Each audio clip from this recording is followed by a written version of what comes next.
Hello students, एजुविस्टा science institute की इस online classes में आपका स्वागत है। आज कॉम्प्लेक्स एनालिसिस में अपन यूनिट सेकंड स्टार्ट करते हैं। Complex integration. देखो, कॉम्प्लेक्स इंटीग्रेशन अपन पढ़ेंगे। अब जैसे अपन ने रियल इंटीग्रल पढ़ा था, सेम उसी प्रकार से कॉम्प्लेक्स इंटीग्रेशन भी जो फलन होते हैं उनके इंटीग्रेशन हो सकते हैं। अब उनमें देखो इंटीग्रेबल फंक्शन कौन से होते हैं कौन से नहीं होते हैं, वो चीज़ें अपन को पढ़नी है। इससे पहले दो तीन जो टर्मिनोलॉजी हैं वो टर्मिनोलॉजी अपन देखते हैं। देखो, टर्मिनोलॉजी में सबसे पहले है चापकलनीय वक्र। सबसे पहले अपन पढ़ते हैं चापकलनीय वक्र। देखो, चापकलनीय वक्र क्या होता है?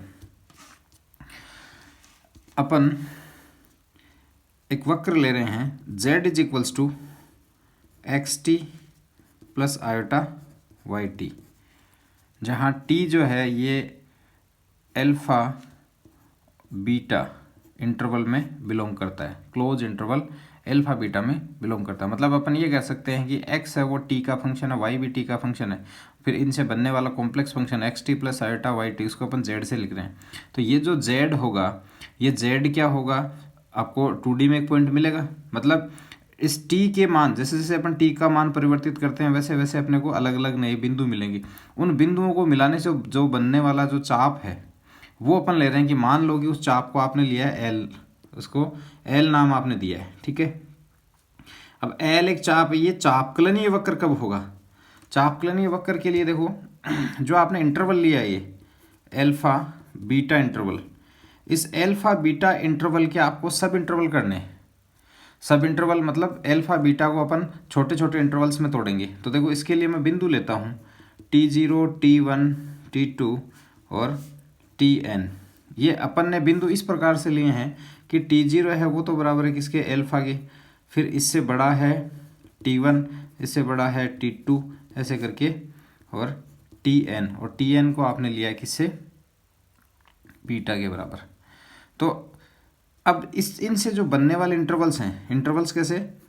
T0, T1, T1, T2, इसी प्रकार से Tn-1 और Tn। तो ये जो सब इंटरवल्स बनेंगे, ये सब इंटरवल्स एल्फा बीटा इंटरवल के सब इंटरवल होंगे।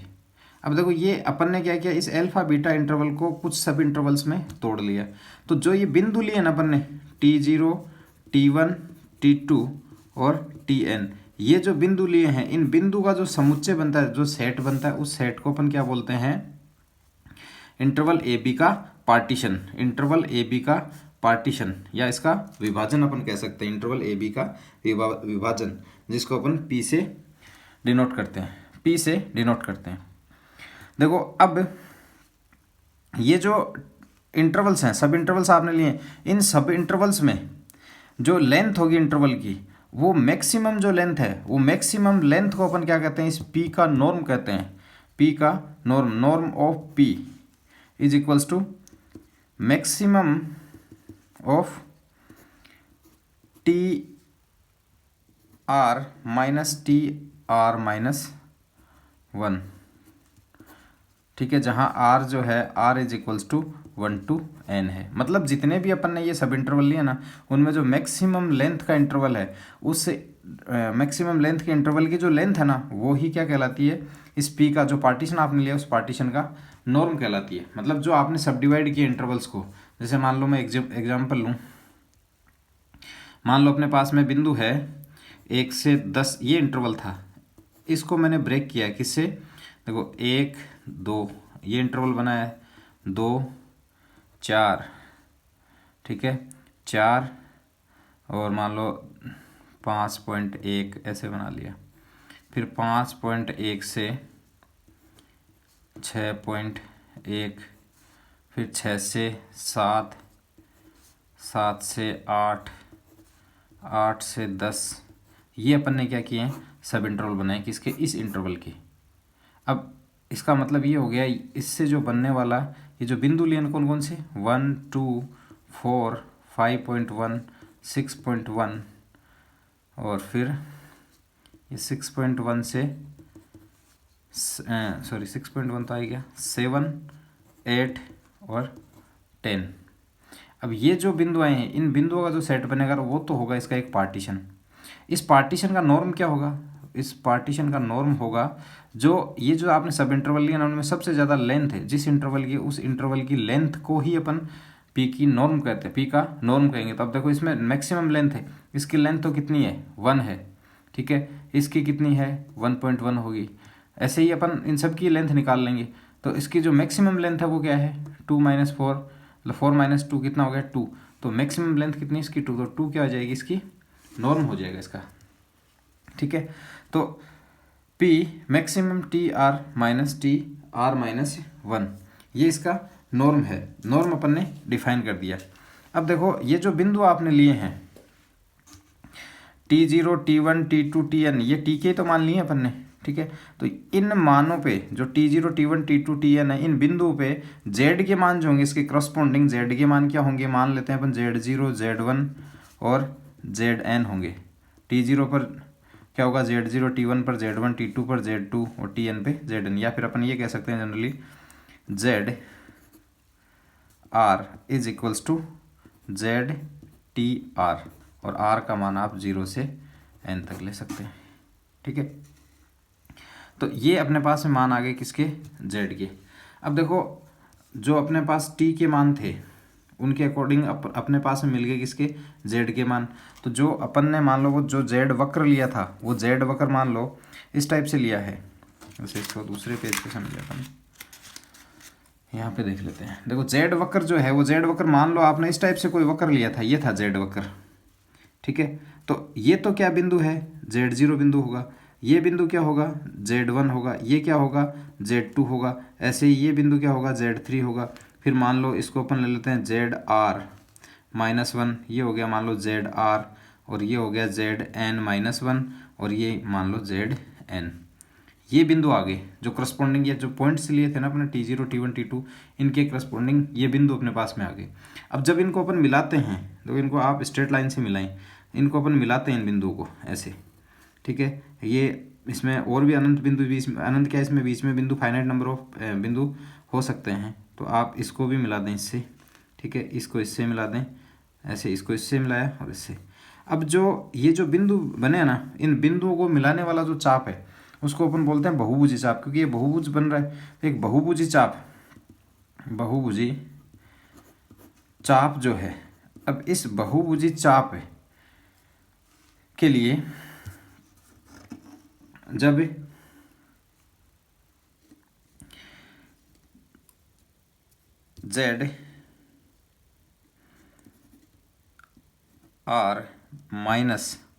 ZR-1, ठीक है, इसका समीशन करते हैं अपन, और R है 1 to n तक। तो देखो ये जो ZR, ये जो बिंदु आ रहे, मतलब इसका मतलब ये हो गया इनकी जो लेंथ है ना, जो भी ये Z0 से Z1 की लेंथ है, Z1 से Z2 की, Z2 से Z3 की, उन सारी लेंथ को अपन ने जोड़ा है। उन सारी लेंथ को जब अपन जोड़ते हैं तो ये तो क्या हुआ, एक पार्टीशन के लिए अपन ये सम निकाल रहे हैं। ऐसे ही मान लो ये तो मान लो P1 पार्टीशन लिया, दूसरा P2 पार्टीशन ले लें, तीसरा P3 पार्टीशन ले लें, ऐसे आप बहुत सारे इसके पार्टीशन ले सकते हैं। उन सारे पार्टीशन पे अपन इसका सुप्रीमम लेते हैं, सुप्रीमम P का मतलब है यहाँ P का मान, मतलब P का मतलब ये है कि इसमें बहुत सारे पार्टीशन हो सकते हैं, P1, P2, Pn, कितने भी पार्टीशन आप इसमें ले सकते हो। उन सब के अकॉर्डिंग जो भी आपने पॉइंट बनाए हैं उन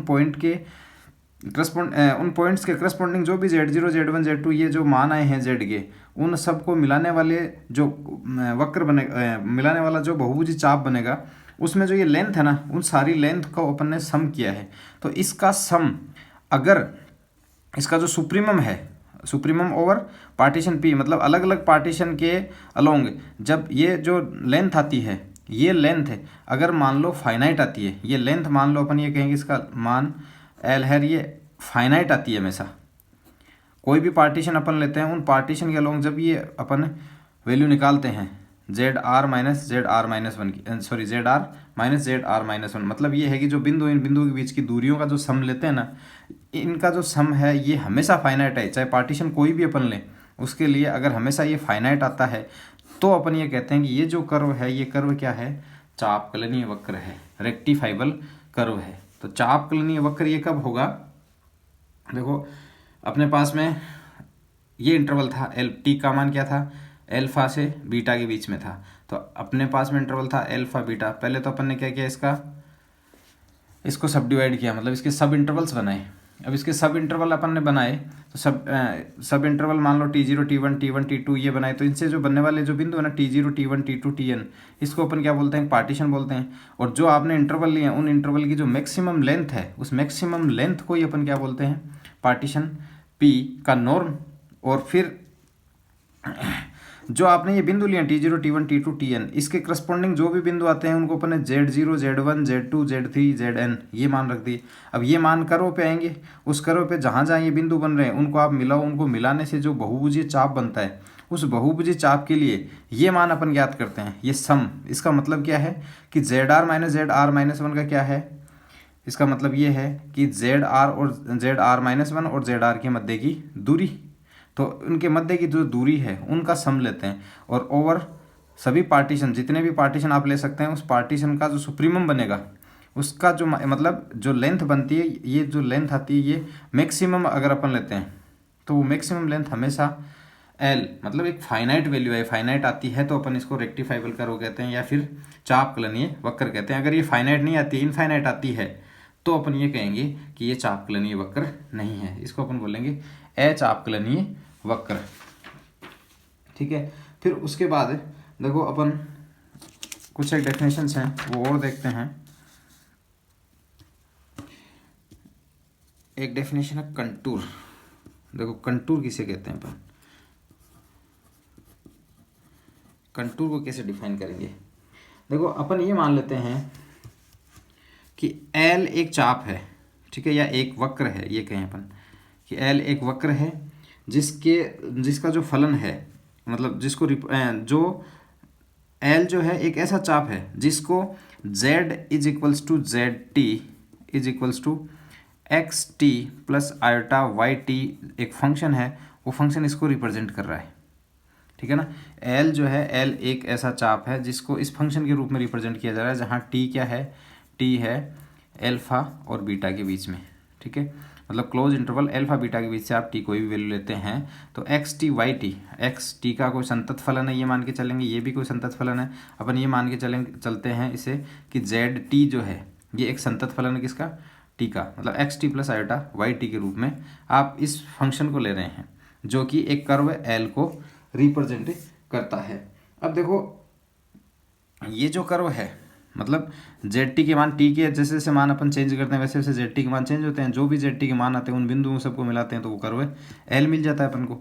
अब देखो इसमें एक होता है बहुल बिंदु, बहुल बिंदु। तो बहुल बिंदु क्या होगा, बहुल बिंदु का मतलब है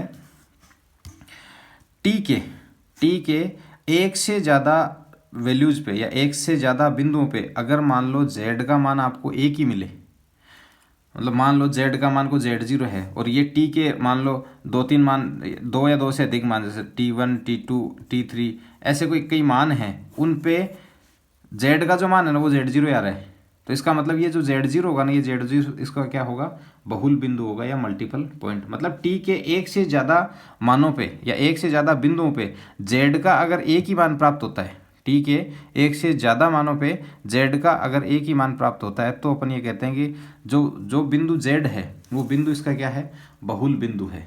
तो बहुल बिंदु क्या होगा, ये जो वक्र है इस वक्र में टी के एक से अधिक बिंदुओं पे अगर Z की वैल्यू सेम आती है तो अपन ये कहते हैं कि वो जो Z की वैल्यू सेम आई है वो जो बिंदु होगा, क्योंकि उस वक्र पे तो वो बिंदु Z है, Z को ही तो वक्र माना है अपन ने, तो Z का जो मान होगा जिस पे एक टी के कई अलग अलग मानों के लिए वही एक ही मान आ रहा है, तो उस बिंदु को अपन बोलते हैं बहुल बिंदु। और एक बिना बहुल बिंदु वाला जो वक्र होता है, मतलब ऐसा वक्र जो बिना बहुल बिंदु का है, बिना बहुल बिंदु का हो, उसको अपन बोलते हैं जोरदार चाप, जोरदार चाप या जॉर्डन आर्क बोलते हैं, जॉर्डन आर्क। तो जॉर्डन आर्क क्या होगा, एक ऐसा संतत चाप, ऐसे कहें एक ऐसा संतत चाप या ऐसा संतत वक्र जो कि बिना बहुल बिंदु के, मतलब उस पर कोई भी बहुल बिंदु नहीं है, तो उसको अपन बोलते हैं जोरदार चाप। ठीक है, तो जोरदार चाप हो गया। जोरदार चाप के बाद में आगे अपन देखते हैं, देखो इसमें इसके बाद में है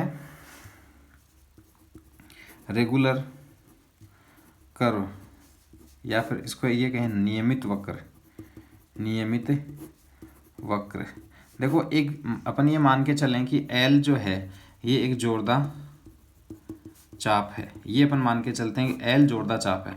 एल जोरदार चाप है जिसका समीकरण क्या है, z is equals to z t is equals to x t plus iota y t. ठीक है, और ये इंटरवल आपने ले रखा है t is greater than, t is greater than alpha less than equal beta, इस इंटरवल में। ठीक है, तो अब इस इंटरवल में अगर x t y t x dash t और वाई डैश टी, अगर ये चारों फलन इस इंटरवल एल्फा बीटा के प्रत्येक बिंदु पर क्या हैं, संतत हैं। ये चारों फलन कौन से, x t y t x dash t y dash t, तो अपन ये कहते हैं कि ये जो चाप बनेगा ये चाप क्या कहलाएगा, नियमित चाप कहलाएगा, नियमित चाप कहलाएगा। ठीक है, अब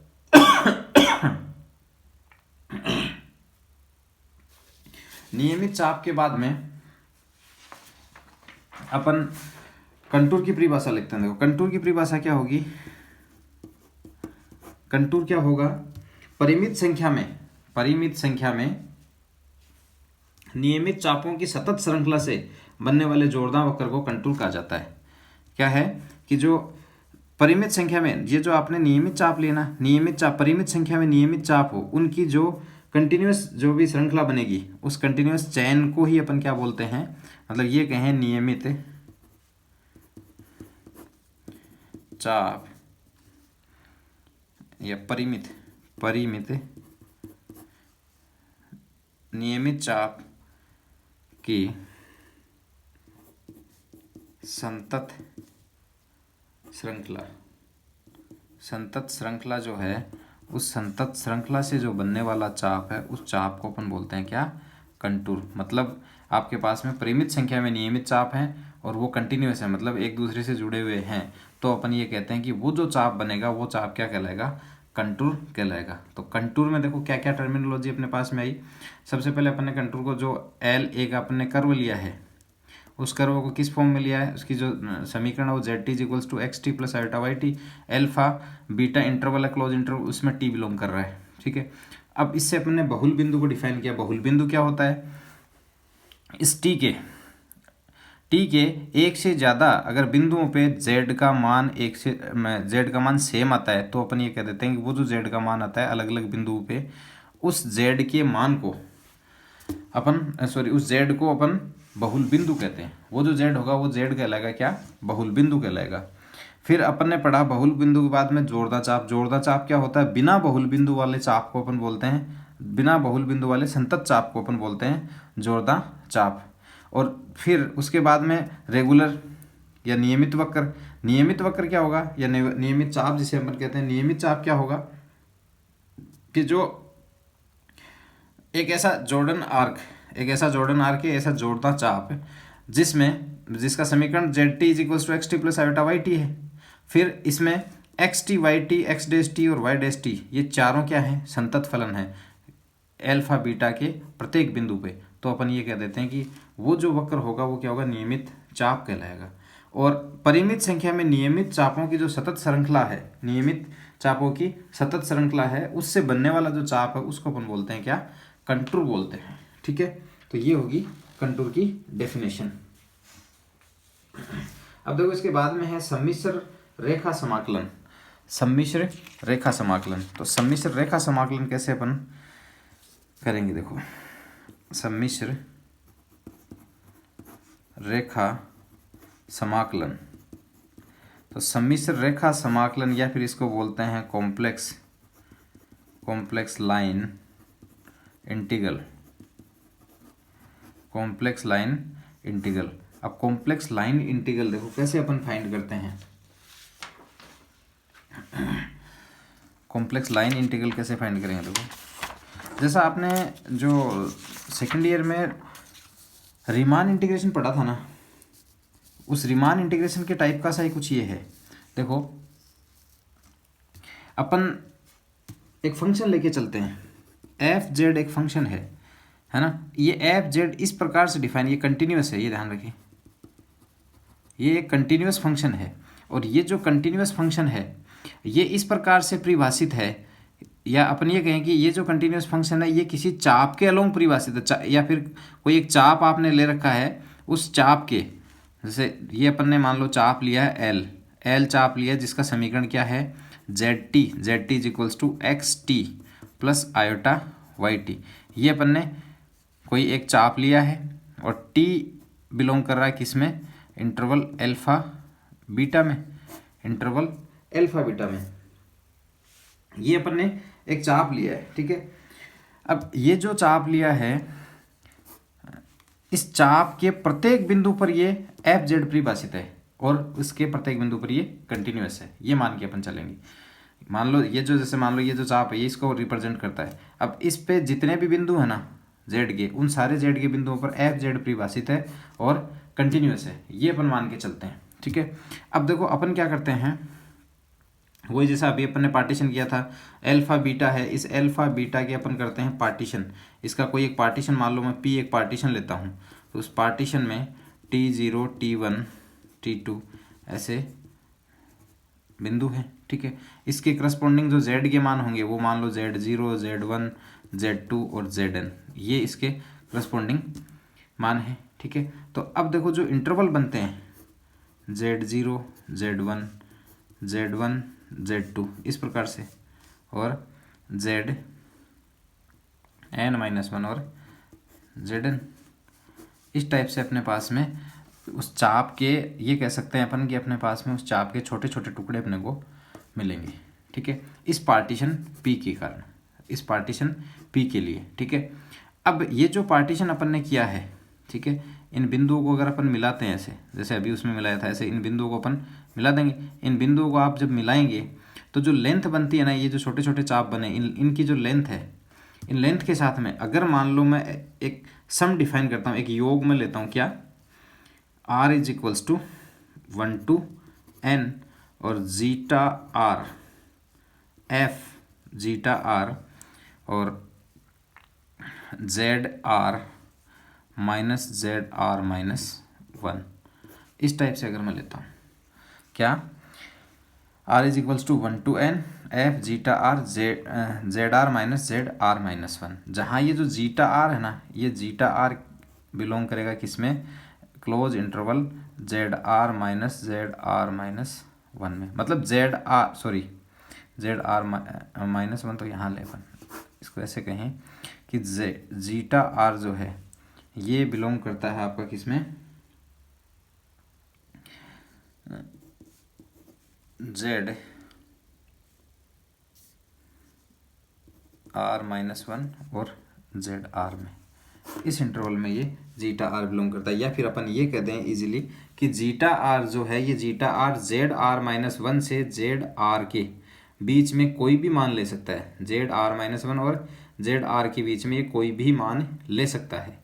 तो उसके लिए ये जो सम अपन ने लिया है, ये जो सम अपन ने लिया है, इस सम का देखो ये एक पार्टीशन के लिए लिया है, मान लो एक पार्टीशन पी था, इस एक पार्टीशन के लिए लिया है।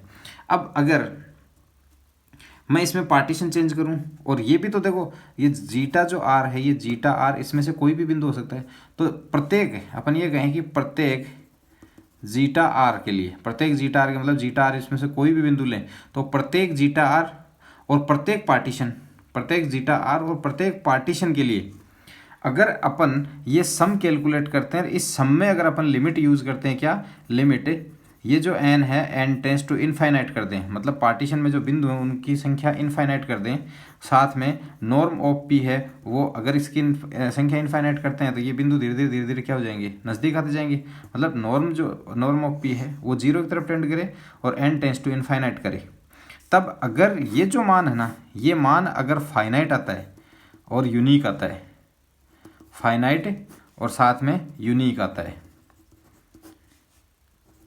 फाइनाइट और यूनिक आता है हर केस में, कोई भी आप पार्टीशन लो, उस पार्टीशन के अलोंग जब आप n टेंस टू इनफाइनाइट करते हो और norm of p goes to 0, तो इस जो ये जो सम है, इस सम का मान हमेशा क्या आना चाहिए, सेम आना चाहिए। अगर इनका मान हमेशा सेम आता है तो अपन ये कहते हैं कि ये जो एफ जेड है, ये एफ जेड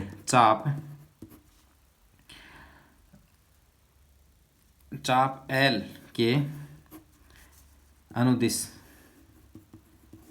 समाकलनीय है। मतलब समाकलनीय कब होगा, आपको इंटरवल दिया गया है, टी का मान जो है अल्फा बीटा इंटरवल है, ठीक है। अब ये जो अल्फा बीटा इंटरवल है, इस इंटरवल को अपन ने क्या किया, सब इंटरवल में डिवाइड कर लिया, जो एक पार्टीशन बना उस पार्टीशन को आपने नाम दे दिया पी। अब उसके अकॉर्डिंग जो बिंदु आपने लिए थे T0 T1 T2, तो T0 के करस्पॉन्डिंग Z का मान Z0, T1 के करस्पॉन्डिंग Z1, T2 के करस्पॉन्डिंग Z2, इस प्रकार से Tn के करस्पॉन्डिंग Z का मान Zn होगा। अब ये जो मान आ रहे हैं इसके लिए अपन एक सम डिफाइन करते हैं, क्या, f zeta r z are minus one, ठीक है। Summation r is equal to 1 to n। जितने भी ये अलग अलग चाप बनते हैं उन सब की अपन लेंथ लेते हैं, और लेंथ नहीं लेके ये जो चाप अपने पास में बन रहे हैं उनका डिफरेंस ले रहे हैं जेड आर माइनस वन, और उसको मल्टीप्लाई कर रहे हैं एफ जीटा आर से, जहाँ जीटा आर क्या है, जेड आर माइनस वन, और जेड आर के बीच कोई भी मान ले सकता है।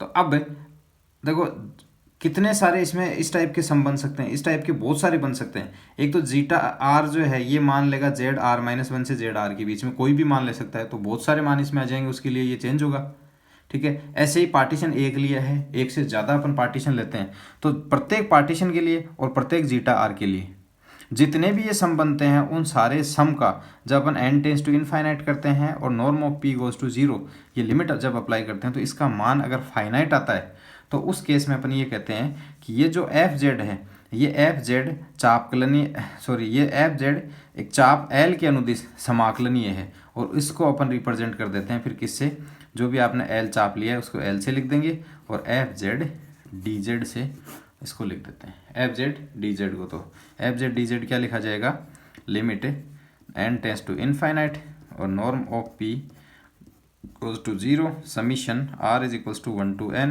एफ जीटा आर और जेड आर माइनस वन। ये अपने पास में क्या आ जाएगा, इंटीग्रेशन का मान आ जाएगा। तो ये इंटीग्रेशन की जो रीमान परिभाषा होती है ना, उसको रिप्रेजेंट करता है, इंटीग्रेशन की रीमान परिभाषा को, ठीक है। अब इसके बाद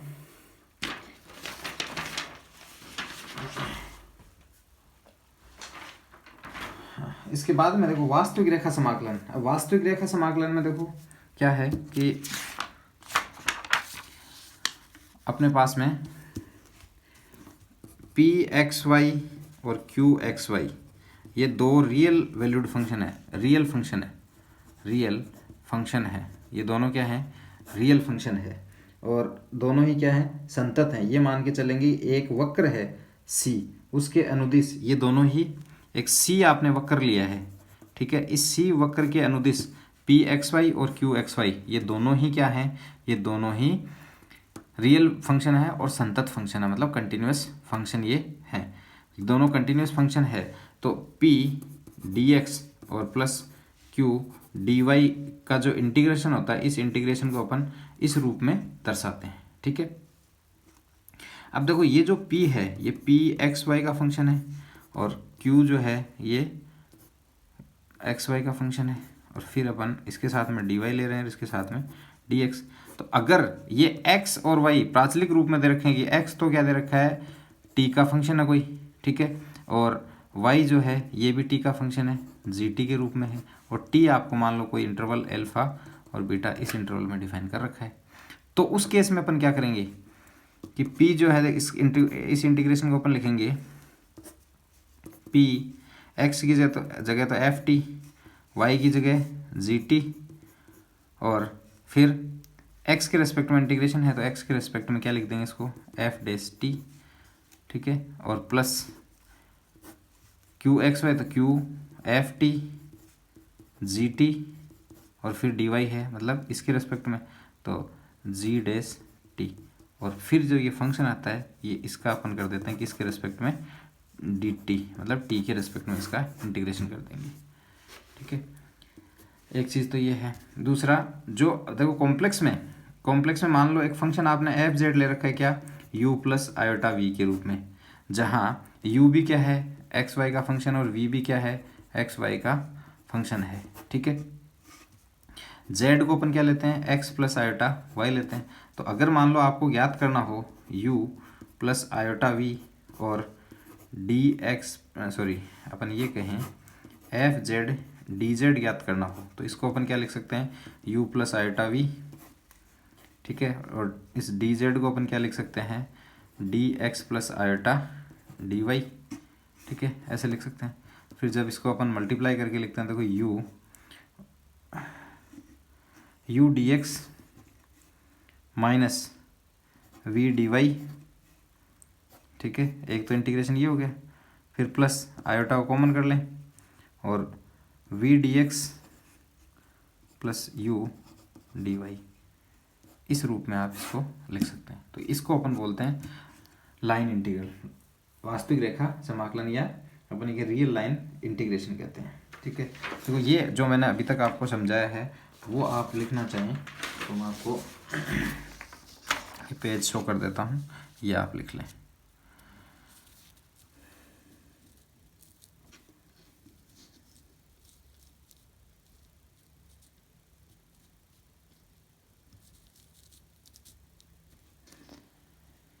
ठीक है, वीडियो को पॉज करके आप लिख लें इसको।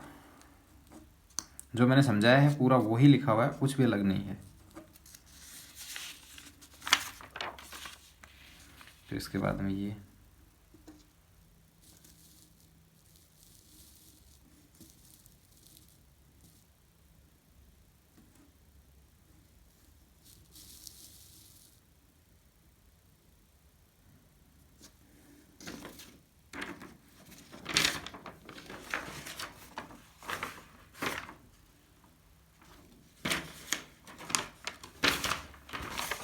फिर ये आप देखें,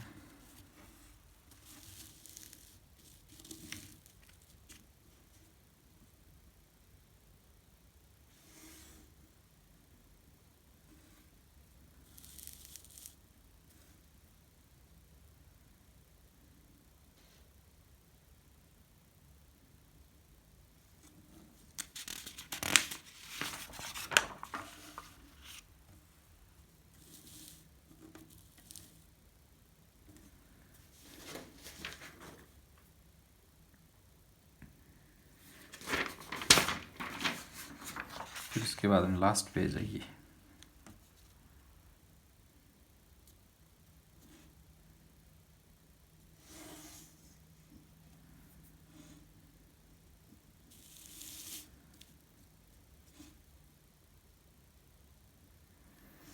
ठीक है, अब देखो, अब अपन ये क्वेश्चन करते हैं। ये एक एग्जांपल है, योग की सीमा के रूप में समाकलन की परिभाषा से निम्न समाकलनों का मान ज्ञात करो। क्या है, C integration along with C D Z, integration along with C D Z mod, और इंटीग्रेशन जेड डी जेड, ये अपन को फाइंड करना है। जहाँ सी क्या है, बिंदुओं ए तथा बी को मिलाने वाला कोई चापकलनीय चाप है। ठीक है, तो ये अपन को क्या करना है, डेफिनेशन यूज करते हुए करना है। देखो, अपन को सबसे पहले ज्ञात करना फर्स्ट सी डी जेड। ठीक है, अब सी डी जेड को देखो अपन क्या लिखेंगे, अपने पास में जो चाप दिया गया सी, वो क्या है, ए और बी को मिलाने वाला को चापकलनीय वक्र है। अब देखो सी डी जेड आपको ज्ञात करना है, और जो अभी अपन ने फॉर्मूला निकाला था इंटीग्रेशन का, वो इंटीग्रेशन का फॉर्मूला क्या था, summation r is equals to 1 to n, और r is equals to 1 to n, और f जीटा r और z r minus z are minus 1, यही था। जहाँ जीटा आर क्या था, जीटा आर बिलोंग कर रहा था आपका जेड आर माइनस 1 और जेड आर के बीच में, कोई भी वैल्यू इसमें हो सकती है। ठीक है, अब चूंकि यहाँ देखो एफ जेड आपको क्या दे रखा है, एफ जेड तो 1 दिया गया है, मतलब चूंकि एफ जेड क्या है, यहाँ 1 है, एफ जेड 1 है, तो एफ जीटा भी क्या होगा, जीटा आर, प्रत्येक जीटा आर के मान के लिए इसका मान भी क्या आएगा, फिक्स रहेगा 1। तो ये जो मान है, ये मान अपन इसमें रिप्लेस करें, और साथ में देखो इसमें लिमिट लगानी है आपको, n टेंस टू क्या करना है इनफाइनाइट, तो limit n tends to infinite और summation r is equals to 1 to n और z r माइनस 1। ठीक है, इसको आगे और एक्सपेंड करें अपन, limit n tends to infinite. अभी सम को खोल लेते हैं अपन, तो सम को खोलोगे देखो जब r इज इक्वल्स टू 1 करते हैं तो क्या आएगा, z1 माइनस z0, फिर प्लस z2 माइनस z1, फिर प्लस ऐसे करते करते zn minus 1, sorry zn minus zn minus 1। तो इसमें देखो z1 से z1 कट रहा है, फिर z2 से आगे z2 कट जाएगा, बचेगा क्या, इसमें बचेगा limit n tends to infinite और zn minus z0, zn minus z0। अब देखो n टेंस टू इनफाइनाइट करते हैं, zn माइनस z0 करते हैं, तो इसका मान क्या जाएगा अपने पास में, इसका मान आएगा zn तो क्या हो जाएगा, n टेंस टू इनफाइनाइट करते हैं तो अंतिम बिंदु आएगा, अंतिम बिंदु क्या है इसका b, और z0 क्या है प्रारंभिक बिंदु, तो b माइनस a। तो इस इंटीग्रेशन का मान क्या हो जाएगा, C D Z is equals to B minus A, ये अपने फर्स्ट इंटीग्रेशन का मान आ जाएगा।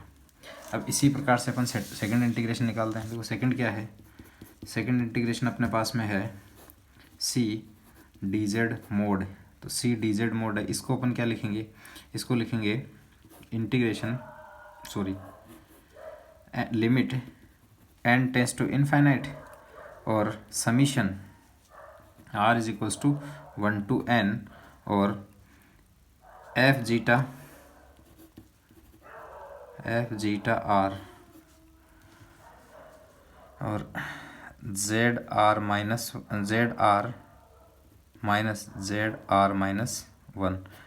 यहाँ मोड है, इसका मतलब यहाँ भी इसमें मोड आ जाएगा। ठीक है, जहाँ जीटा आर क्या है, अपन को पता है कि जीटा आर बिलोंग कर रहा है, या ये लिखते हैं अपन Z are minus 1 to Z R के मध्य। अब इसको अपन कैलकुलेट करें, ये तो 1 है इसमें भी, तो आप इसको क्या लिखोगे, limit n tends to infinite और summation r is equals to 1 to n और जेड आर माइनस 1 ये है। इसको अपन खोल के लिखेंगे तो limit n tends to infinite, तो z 1 minus z0, z 2 minus z1 और z n माइनस z(n-1) ये आएगा। अब देखो ये क्या चीज़ है, z1 माइनस z0 का मोड, मतलब z1 और z0 के बीच की जो भी चाप बनता है उस चाप की लंबाई तो है, या अपन ये कहेंगे जो जीवा बनती है उस जीवा की लंबाई है। तो आप ये लिख देंगे इज इक्वल्स टू लिमिट, इसको अपन देखो नेक्स्ट लाइन में लिख देते हैं, नेक्स्ट पेज पे लिख देता हूँ, इसको अपन लिखेंगे इज इक्वल्स टू जीवा z0 z1 की लंबाई, जीवा z1 z2 की लंबाई, इसी प्रकार जीवा zn-1 और zn की लंबाई। यही तो मतलब हुआ इसका। ठीक है, जो कि अब लिमिट आप इसमें अप्लाई करते हैं n टेंस टू इनफाइनाइट करते हैं, तो ये बिंदु क्या होंगे, एकदम नज़दीक आ जाएंगे। तो आप ये भी कह सकते हैं इससे इन बिंदुओं जो मिलाने वाला चाप होगा उस चाप की लंबाई तो आएगी ये। तो आप ये कह सकते हैं कि z0 को, या अपन ये कह दें z0 भी इसमें, z0 तो क्या a है, तो बिंदु a तथा b को मिलाने वाले चाप की लंबाई, ये तो होगा। अब चाप की लंबाई क्या है इसमें, या आप इसमें सीधा ये लिख दें कि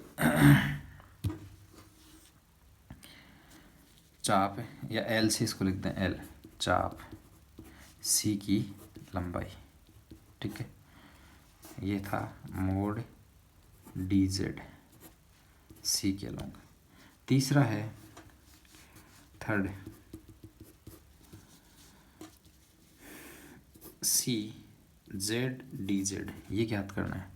तो इसको अपन क्या लिखेंगे, limit n tends to infinite summation n r is equals to 1 to n और f zeta r z are minus 1 यह आ जाएगा, जहाँ जीटा आर बिलोंग कर रहा है किसमें, जेड आर और जेड आर माइनस 1 और जेड आर में। अब देखो एक बार तो अपन क्या करते हैं, जीटा आर को लेते हैं जेड आर माइनस 1, ठीक है। तो अपन क्या लिख सकते हैं, c z D Z is equals to limit n tends to infinite r is equals to 1 to n और जीटा आर को एक बार तो अपन लेते हैं जेड आर माइनस 1, तो एफ जेड आर माइनस 1 और जेड आर माइनस 1, एक तो ये ले लेते हैं और एक अपन ले लेते हैं तथा c z D Z is equals to, इसको अपन समीकरण ले लें एक, limit n tends to infinite r is equals to 1 to n और एफ, इसको अपन इस बार ले लेते हैं जेड आर के बराबर, तो एफ जेड आर और जेड आर माइनस 1, क्योंकि जो जीटा आर होता है ये जेड आर माइनस 1 और जेड आर के बीच में कोई भी वैल्यू ले सकता है, उसके लिए मान हमेशा सेम ही आना चाहिए, तभी वो समाकलनीय वक्र होता है। और ये समाकलनीय है तो आप क्या कर रहे हैं, एक बार तो जेड आर को जीटा आर को इसके बराबर लिख रहे हैं, एक बार जीटा आर को जेड आर के बराबर लिख रहे हैं, ठीक। तो आप इसको लिख सकते हैं integration c z D Z is equals to limit n tends to infinite summation r is equals to 1 to n f z are minus 1 है तो इसको अपन जेड आर माइनस 1 लिख देंगे और जेड आर माइनस 1, एक तो समीकरण हो गया ये, ठीक है। और इसी प्रकार से तथा इसको क्या लिखेंगे अपन, c z D Z is equals to limit n tends to infinite r is equals to 1 to n और जेड आर माइनस 1, समीकरण नंबर 2। अब समीकरण 1 व 2 से इन दोनों को जोड़ दें अपन, इन दोनों को जोड़ोगे तो 2 जेड डी जेड और सी इज इक्वल्स टू आ जाएगा क्या, इनको लिखेंगे अपन तो क्या आएगा, limit n tends to infinite summation n is equals to r is equals to 1 to n, तो ये तो होगा देखो z are minus 1 z are minus 1 का स्क्वायर और प्लस जेड आर का square minus z are minus 1, तो ये पद तो इससे कट जाएगा, अपने पास में मान आएगा क्या, limit n tends to infinite और summation r is equals to 1 to n और ये हो जाएगा आपका z r square minus z are minus 1 का स्क्वायर, ये मान अपने पास में आएगा, ठीक है। तो अब देखो